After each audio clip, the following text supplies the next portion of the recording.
m'appelle Marion et je suis violoniste dans Iguaçu. Alors, je suis française, je suis née à Grenoble et donc j'ai fait mes études de violon au départ à Grenoble, puis je suis montée sur Paris. J'ai beaucoup étudié à Paris avec un prof qui s'appelle Jean Riner, puis à la Schola Cantorum avec lui. Et ensuite, je suis arrivée à Bruxelles où j'ai étudié au Conservatoire Royal avec Shelley Loeb pendant 5 ans. Puis j'ai fait mon master didactique à Mons pour enseigner. Et voilà, je suis restée à Bruxelles parce que je me plais beaucoup dans ce pays, dans cette ville. Moi, donc, j'ai une formation classique de violoniste et j'ai aussi eu quelques cours d'alto. Donc j'ai pu rencontrer l'alto et puis ensuite vouloir jouer beaucoup d'alto aussi. Donc je fais un peu les deux en fait. Surtout le violon, mais j'aime beaucoup aussi pouvoir jouer à l'alto dans d'autres formations. Voilà, j'aime bien l'équilibre en fait entre les deux instruments, parce qu'il y a le côté plus chaud, plus timbré, très chaleureux de l'alto qui me plaît beaucoup. Voilà, pour me présenter plus, donc moi j'ai eu donc cette formation classique de violon et j'ai tout de suite, assez vite après mes études, j'ai intégré un ensemble de musique contemporaine qui s'appelle Fractal, qui est actif à Bruxelles depuis 10 ans et que j'ai intégré du coup en 2016. Et donc je suis vraiment beaucoup dans la création, dans la collaboration avec les compositeurs. Donc j'aime beaucoup en fait la découverte, j'aime énormément le monde de la création, de pouvoir travailler directement avec les compositeurs, d'avoir beaucoup d'interactions, de pouvoir dialoguer avec eux. Qu'est-ce qui t'a donné envie de jouer du violon ou ça a été quoi ce qui t'a amené vers ça? Ah, le violon. Moi, j'ai entendu beaucoup de violon quand j'étais petite parce que j'ai ma tante qui est violoniste. Et puis, je viens d'une famille où la musique est partout dans les murs. Donc, voilà, le violon, c'est venu assez vite à moi, en fait. J'ai commencé avec le piano. Et quand j'ai découvert le violon, c'était le coup de cœur. Voilà, je pouvais rien faire d'autre. Donc, j'ai arrêté à ce moment-là le piano pour faire que du violon. Il y avait quelque chose d'assez passionnel, on va dire. Voilà, j'aime le rapport à la création du son, de pouvoir créer son son soi-même. Et bon, il y a un lien qui est quand même très très fort du fait qu'il est sur l'épaule, il est proche de soi. Il y a une fusion qui est quand même particulière. Moi, ce que je préfère, c'est vraiment les rencontres, en fait. C'est les rencontres musicales. C'est ça qui m'inspire le plus. Parce que dans différents projets, il va y avoir des choses qui vont plus me parler par rapport au répertoire, par rapport à la musique, par rapport aux sensations que je peux avoir avec mon instrument.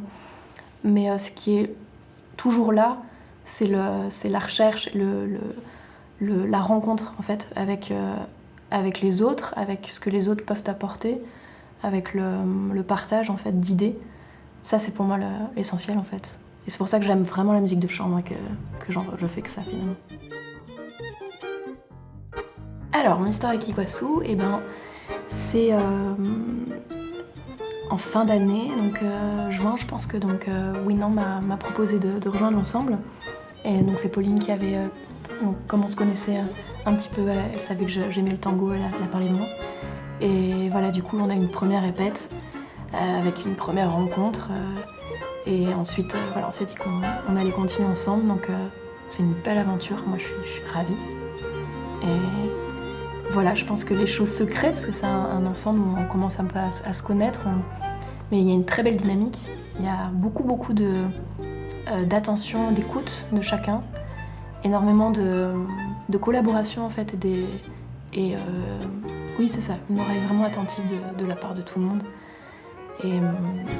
et beaucoup d'envie commune en fait, une même direction, quelque chose qui va de l'avant, un élan qui est vraiment partagé, qui est avec beaucoup de bienveillance et très, très sain comme ça, quelque chose de très, très agréable.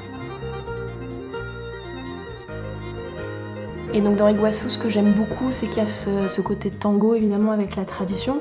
Il y a évidemment le master avec Piazzolla, et puis c'était intéressant en fait pour moi de rencontrer d'autres compositeurs qui sont dans ce bain-là que je connaissais pas, et aussi de pouvoir faire le travail avec les compositeurs qui sont aujourd'hui vivants et qui écrivent dans ce style-là. Et donc on sent en fait l'influence, beaucoup de styles différents. Moi aussi je retrouve dans la musique contemporaine justement, où il y a des influences en fait de styles, de courants, d'écriture. Et c'est intéressant pour moi. Alors moi j'ai écouté du tango quand j'étais adolescente, vraiment c'était playlist sans arrêt, j'écoutais ça tout le temps. J'avais 3 CD phares, j'écoutais en boucle. Donc j'ai toujours aimé en fait, c'est une musique qui m'a toujours énormément touchée, qui est en contact direct avec les émotions, qui parle énormément. Et ouais, ça a été tout de suite un coup de cœur. Enfin, ça fait partie de moi en fait depuis longtemps. Après, je l'ai jamais beaucoup joué. J'ai joué mais en version classique, on va dire, en trio classique, en quintette classique.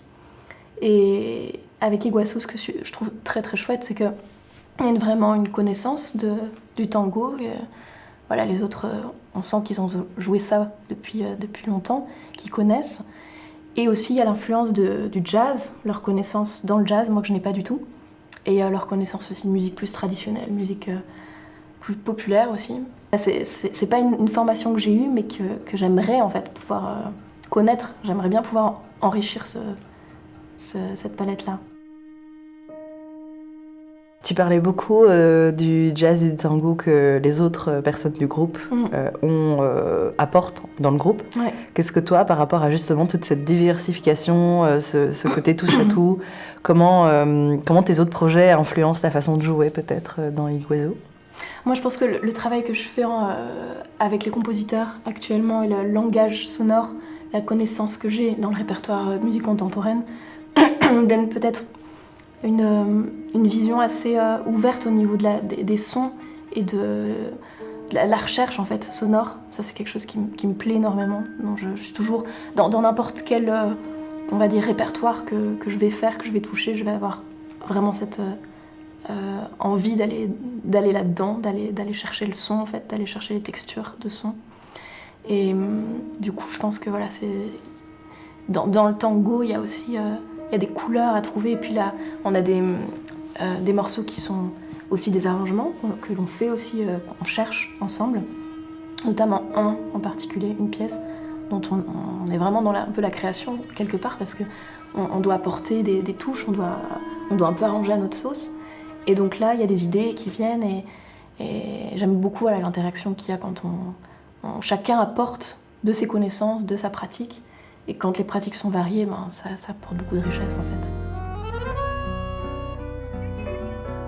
fait. Et du coup, par rapport, vous êtes en train de construire l'album, ouais. C'est quoi toi tes attentes dans la création de cet album? Qu'est-ce que tu souhaites en tirer? En fait, rien de spécial, j'ai envie de dire. C'est surtout... L'album, il y a un avant, pendant et après. Et finalement, l'après m'intéresse moins. Je trouve que l'avant est passionnant parce que, voilà, par exemple, comme cette semaine-là, une semaine de résidence, on est la tête dedans. Et il y a beaucoup de choses qui se passent. C'est extrêmement foisonnant, en fait, au niveau des idées. Puis comme on a une même envie, avec un même but, on est tous dans cette concentration très forte. Donc ça, c'est passionnant. Et ça permet déjà d'être extrêmement exigeant, pouvoir aller très très loin dans ce qu'on demande, de rechercher très vite et donc d'avoir beaucoup de... Enfin, l'urgence aussi donne beaucoup de choses en fait, d'idées, de propositions. Et puis après il y a le pendant qui est passionnant parce que voilà, il y a une exigence qu'on doit se mettre à soi-même, une responsabilité envers les autres. Il y a beaucoup de choses qui se passent pendant un enregistrement. C'est un tenté en fait, un enregistrement, c'est une carte postale d'un moment, d'un ensemble, d'une vision de cet ensemble-là, d'interprétation aussi par rapport à tout l'historique de l'ensemble et aussi de chaque personnalité. Et puis après, voilà, ça s'envole. Et puis c'est laissé comme ça, comme carte postale, pour qui veut bien l'écouter. Pour nous, l'après, pour moi, il est un peu comme une photographie, quoi. C'est quelque chose dont on se souvient. Et puis après, on a envie d'en refaire, en fait, en général. Parce qu'il y a eu beaucoup d'expérience là-dedans.